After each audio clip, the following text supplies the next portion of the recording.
In this video, I'll be doing a deep dive on Air Canada stock, as this has been a highly requested stock by a lot of my subscribers. So these are the following things that we're going to cover in this video. First off, we're going to go over the history of major events. Then we're going to be talking about the macroeconomic trends and intangible assets of the business, followed by insights from the earnings report. And then we're going to dive into the financials, and to end off this video, we'll be going over my opinion on the stock and whether I'm looking to open a position or not.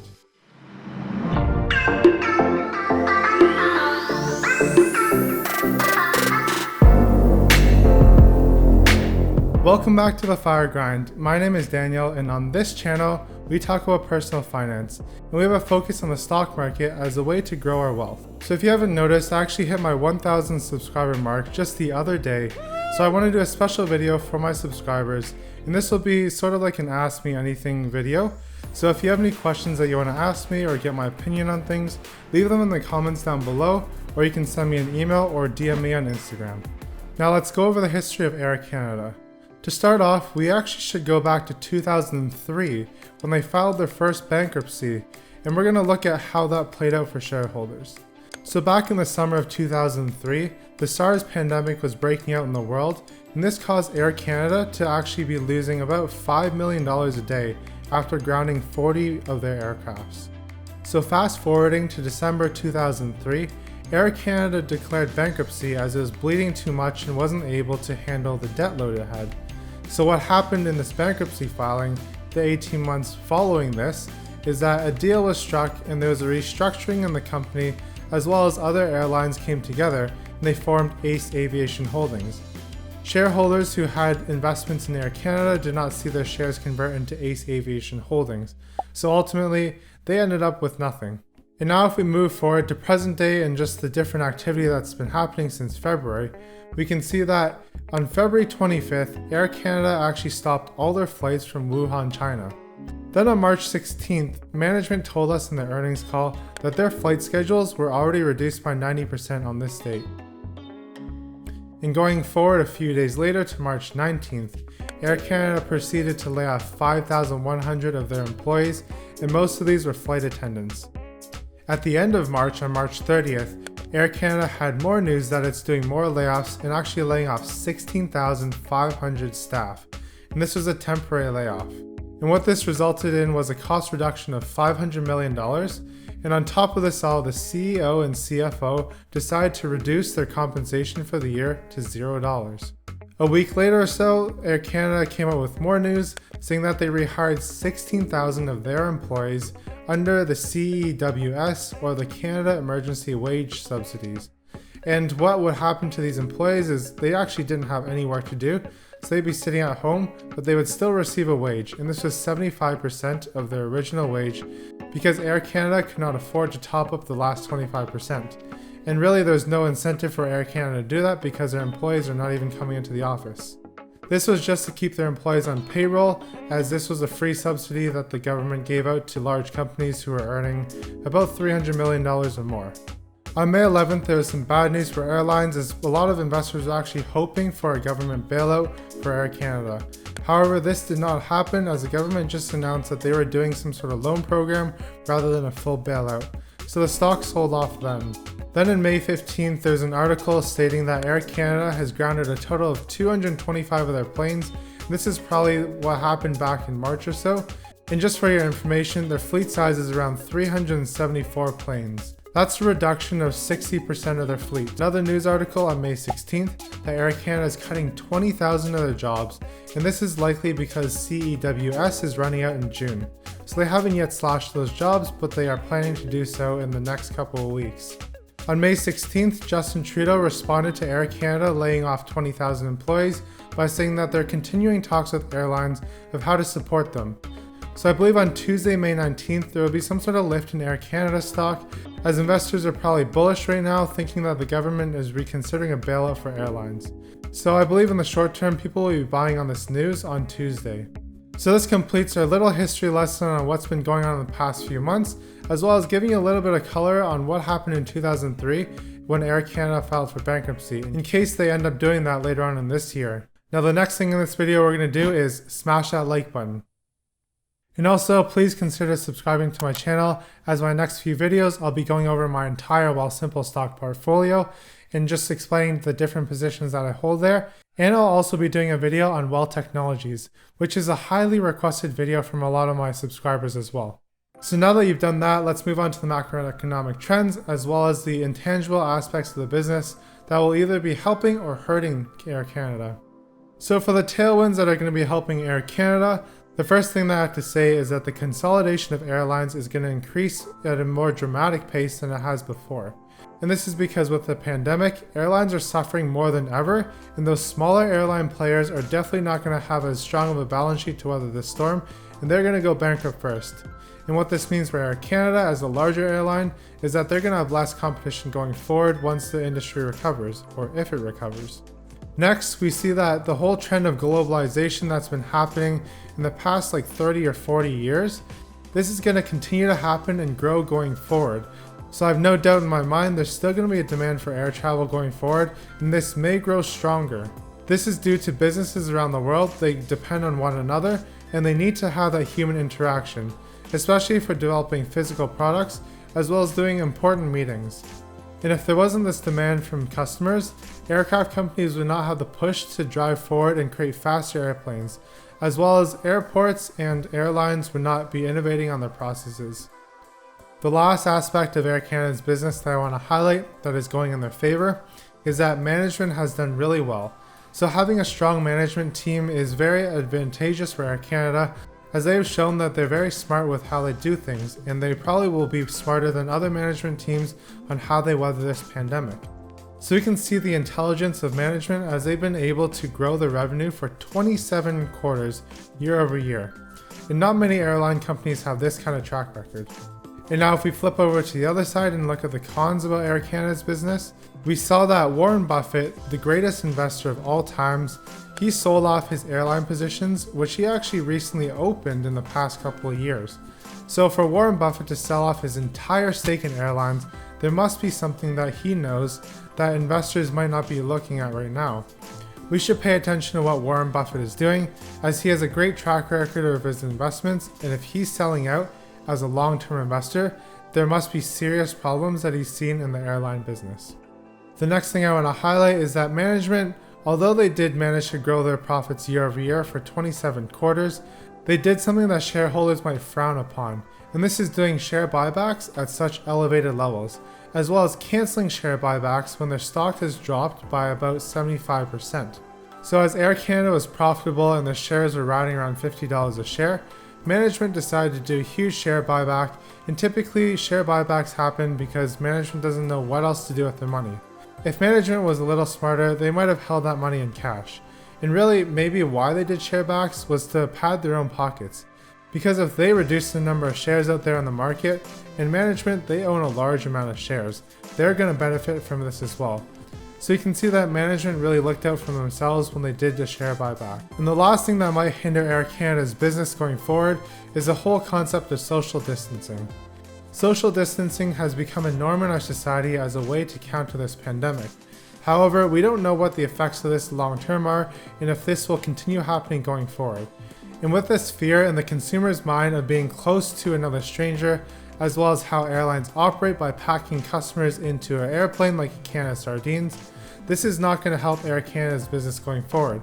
So this might create a fundamental shift in Air Canada's business and how they operate. Because on one hand, if they don't change their business model and they continue packing customers into the airplanes like a can of sardines, this will actually lower demand because customers will be scared to fly on planes, so less people will be flying. But if they shift it to a model where they create more space in the economy class and distance people, this will drive ticket prices up, and this will also lower demand. So in this situation, it's kind of a lose-lose for airlines. I don't know what's going to happen going forward, if the mindset of consumers will change, but if it doesn't, nothing good will come forward from this. Now shifting our focus to the earnings report. First we'll be going over the earnings calls, and then we'll be going over the financials. So for the earnings call, I'll be quoting management and also dissecting what they say. So the first thing I want to talk about is what the CEO mentioned about the airline industry and what his state is currently. He said, "We're now living through the darkest period ever in the history of commercial aviation. significantly worse than the aftermath of 9/11, SARS, or the 2008 global financial crisis. Then he goes on to state his prediction of how things might play out according to his opinion. And mind you, he is also a large shareholder in Air Canada, so he probably has a more optimistic view.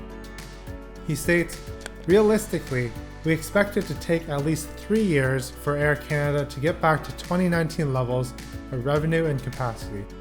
And then later on he says, while there are many unanswered questions, we do not intend to wait until they can all be answered to take concrete action, and that is what we are doing. So Air Canada is actually shifting on how they operate based off of current consumer trends, and they're not waiting for confirmation, they're being proactive in their solutions. So management knows that Air Canada is going to be in the pits for about at least 3 years, possibly even more because the CEO is optimistic.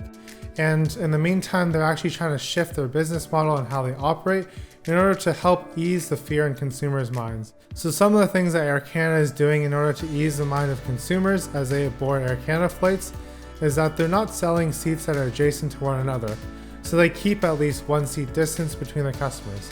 Also, they offer masks and hand sanitizer to their customers as they board the plane. But even then, we know their passenger business is suffering severely, as the flight schedules are down to about 5 to 10% of what the norms are. And management stated that we virtually have no revenue coming in other than cargo in Q2.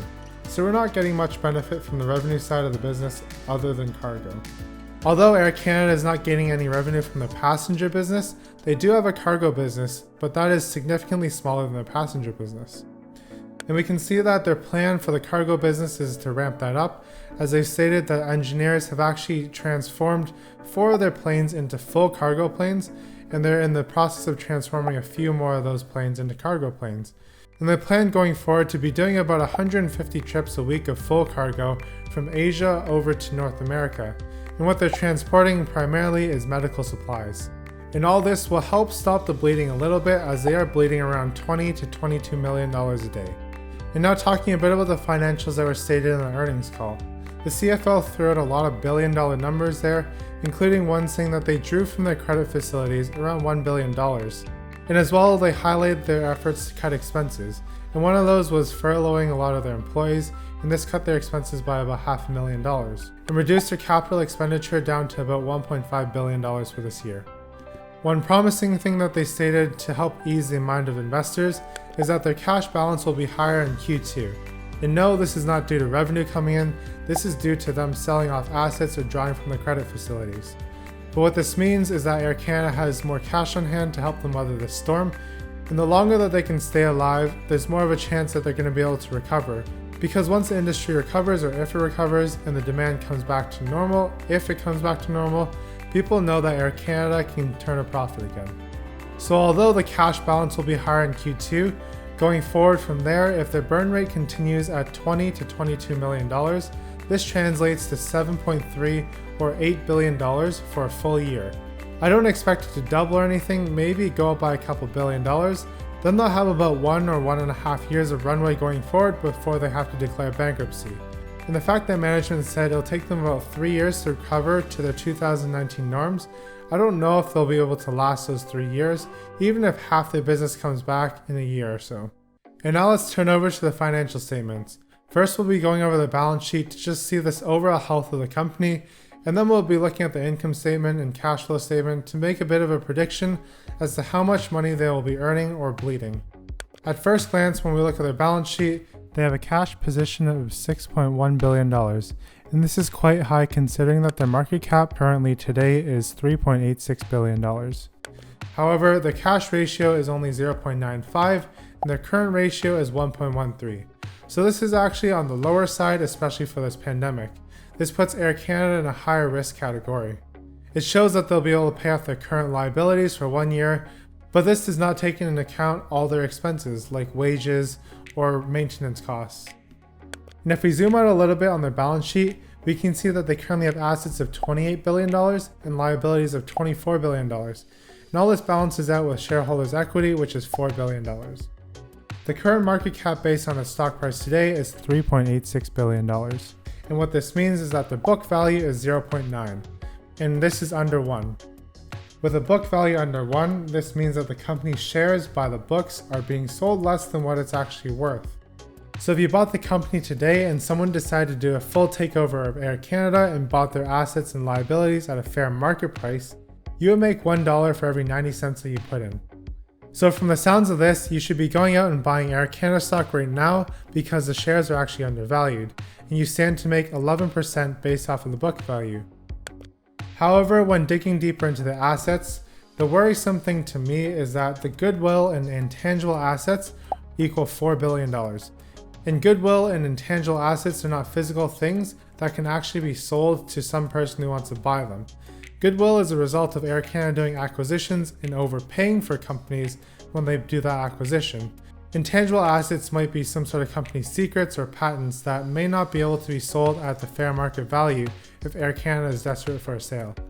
So seeing that these things equal $4 billion and the shareholders' equity is $4 billion, so this means if Air Canada were to auction off its assets instead of doing a full company sale to another business, they wouldn't be able to sell these items, and therefore the net proceeds from their assets would just be used to pay off their liabilities, and shareholders will be left with nothing. So if you plan to jump in based off of the book value right now, just know that if the company were to liquidate based off of an auction, you likely will get nothing out of this as a shareholder. The only way that you would stand to profit is that if there is some sort of takeover by another holding company. Next, we'll be doing a rough revenue estimate for this year based off of the 2019 numbers on their income statement, as well as what management alluded to and how their business is going to perform this year. If we do a Google search, we can see that Air Canada started off with 38,000 employees at the end of 2019. But from the news articles that we mentioned earlier in the video, we saw that they cut a total of 5,000 employees, then 16,500, and an additional 20,000 employees. However, they did rehire 16,000 employees in the middle of that. So they netted a total of minus 25,600 employees, bringing down the company total of employment to 12,400 employees. Now looking at the income statement for this past quarter, we can see that the salary, wages, and benefits totaled $796 million for 38,000 employees roughly, and this is a per quarter number. And if we translate that out to one full year, we can see that equals $3.18 billion. And this is actually exactly what the annual report showed for 2019. So what this means for Air Canada is that the average employee costs them $83,700 per year. Now with their employee count down to about 12,400, now I'm going to estimate the cost of salary and wages by multiplying the average employee salary per year by the number of employees. And that gives us $259 million per quarter, or $1.04 billion per year. And now looking at the fuel costs, we're going to base the fuel cost for 2020 on the 2019 numbers and multiply that by 5%, because that's roughly the volume of flights that they're doing currently, and that will be around $193 million. For the depreciation and amortization, I believe this is a fixed expense and this will stay around the same because depreciation won't slow down even though the planes are grounded. Now looking at aircraft maintenance, it's going to do the same thing as fuel costs. We're going to slash that down to 5% because really they're only doing 5% of flights, and that will be $50 million. Catering and onboard services will also be cut by 95%, so bring that down to $22 million. The regional airport expenses, this is a little bit trickier because this is actually Air Canada contracting out to smaller airlines, so I'm just going to do a rough estimate guess and cut this by 50%. And that will mean that the regional airport expense is around $1.22 billion this year. For the remaining expenses, we'll keep these the same to be a little bit conservative. We know that sales and distribution costs will probably go down significantly. However, the ground package costs will go up because of the cargo business, and the rest of them might stay roughly around the same. So I think we're actually being a little conservative by keeping them the same, but it always doesn't hurt to be conservative on these estimates. So summing up all the expenses that will stay the same, including the depreciation and amortization, we get $6.55 billion in these expenses that have stayed the same year over year. And this $6.55 billion actually made up 34% of revenue in 2019. So if you sum up all the expenses and my predictions of them, the total estimated expenses is $9.075 billion in this single year. And if we assume the cargo business is going to generate roughly the same amount of revenue as the previous year, and there's a 95% decline in passenger revenue, then we have a total estimated revenue of $1.637 billion. This might be a little higher, boosting up to $2 billion if the cargo business does actually indeed yield more, like management said. So when we subtract the expenses from the revenue, we actually get a net loss of $7.5 billion roughly. And this is exactly the amount of liquidity they have available. And after a full year of operation, this is basically going to say that they are going to run out of liquidity, they have no more cash on hand, and the company stands to go bankrupt after a full year. And one thing to note about my prediction here, you should take it with a grain of salt, as these are very conservative numbers, and I'm making an assumption that roughly 34% of their expenses are under contract and will remain the same throughout this year. Also note that depreciation and amortization expenses are not actually cash leaving the company. So realistically, the net loss of $7.5 billion is actually not $7.5 billion flowing out of the company. It might be more like along the lines of $5 to $6 billion. And that's why I mentioned before in this video that Air Canada has roughly around 1 to 1.5 years of run rate. If they're lucky, maybe they'll actually get 2. Now moving on to the last section of this video, talking over my thoughts on Air Canada stock. And for my short-term thoughts with a stock, what might cause the stock to pop is that if we find a cure for this virus. As consumers will no longer fear being close to one another as strangers on an airplane, they will be willing to go back into the same old model of sardines packed into a can. As well as another thing that might cause the stock to pop is that if the government actually ends up switching their stance and giving an actual bailout to airlines if they need it. So if we get confirmation from Justin Trudeau going forward that they will support the airlines through a bailout if needed, then Air Canada stock will definitely pop. But what might cause the stock to continue to drop in the short term is that if we don't get any positive news about a cure happening or a government bailout. So as time drags on, investors will start to get cold feet and start selling off the stock. And another thing that could continue to drive the airline business down, including Air Canada, is that if we see a round 2 of this whole pandemic. So I'm not a short-term investor, I am more of a long-term investor. So here's my thoughts on if I'm actually going to be buying Air Canada going forward, because technically you could look at the grand scheme of things, and Air Canada stock is selling for fairly cheap. So currently I do not plan to open a position in Air Canada, nor do I currently have a position in Air Canada at this level. At $14 I don't plan to buy. And the reasons why are, firstly, I think it's currently a bit of a gamble. We don't know if there is going to be a government bailout, nor do we know if a cure is coming out soon. And as I stated before, the stock will continue to drop lower if none of this news comes out. So really, I don't plan to buy now. I know on Tuesday it will probably pop because of the news of Justin Trudeau continuing talks with airlines, and this is actually just speculation right now that people are taking, so I definitely will not be buying as the stock will probably be going up. Next, the future of the airline business is very uncertain.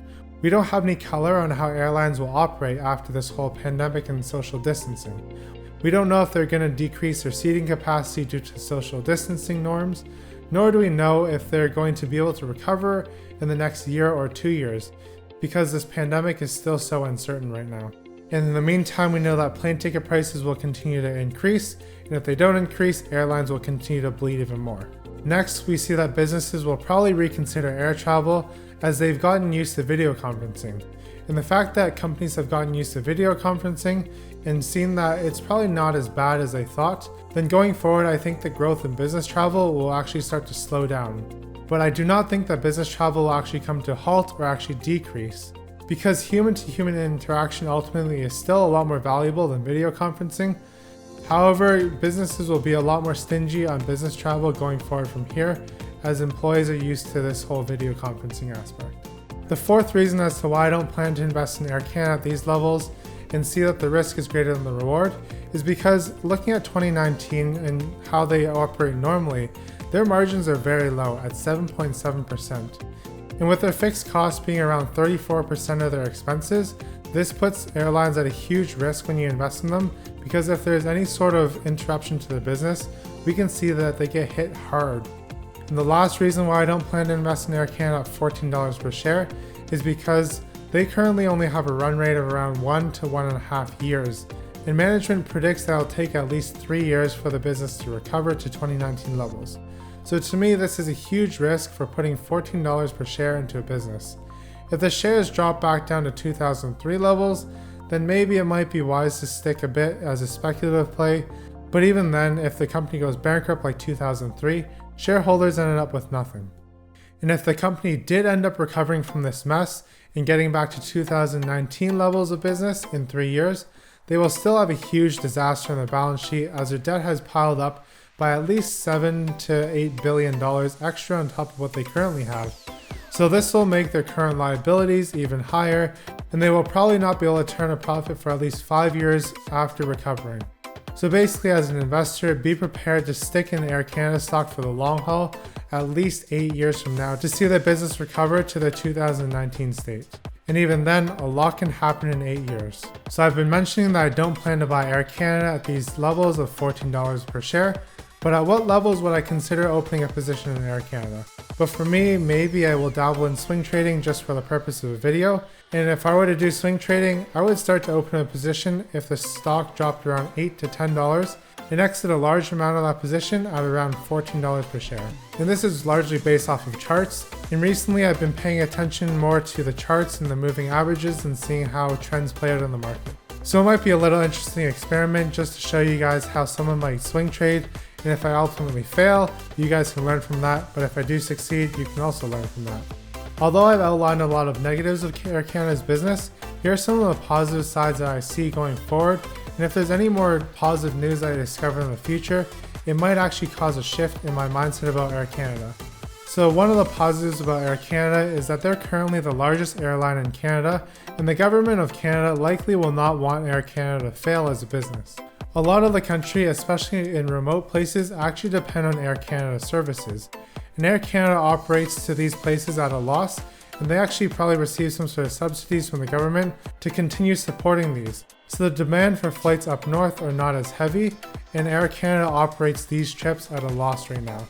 But in order for Canada to stay connected as a society, Air Canada plays a vital role in this all. So I can see why investors have the mindset of Air Canada is too large and too important to fail as a company. And also, as other smaller airlines go out of business, there's less competition in the market, and Air Canada may be able to recover at a quicker rate than we thought. Now, wrapping up my thoughts.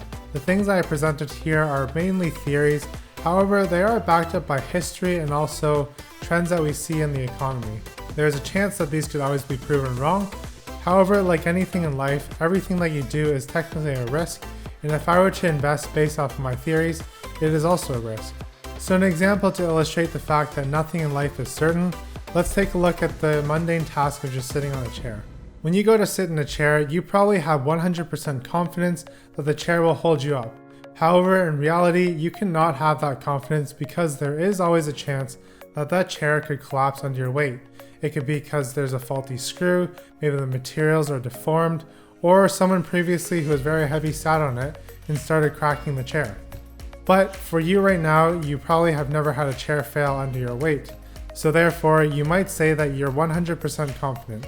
But the day that you come across a chair that actually fails under your weight, you've actually proved your theory wrong that the chair will not hold up your weight 100% of the time. And I can guarantee you out there have been many chairs that have failed under people's weight. But are you never going to sit on a chair again?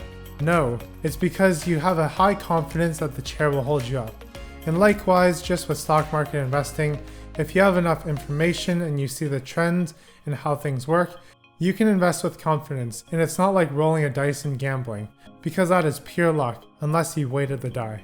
So I hope you enjoyed my analysis of Air Canada, and if you have any questions or comments, leave them down below, or if you just want to email me those if you don't want to leave a comment down below, feel free to do that. And also smash that thumbs up button, as it's taken me a lot of time, at least 24 hours to prepare this video and do the research into this company, and subscribe to my channel if you want to hear more deep dive analysis on different stocks. Keep up the grind and have a great day.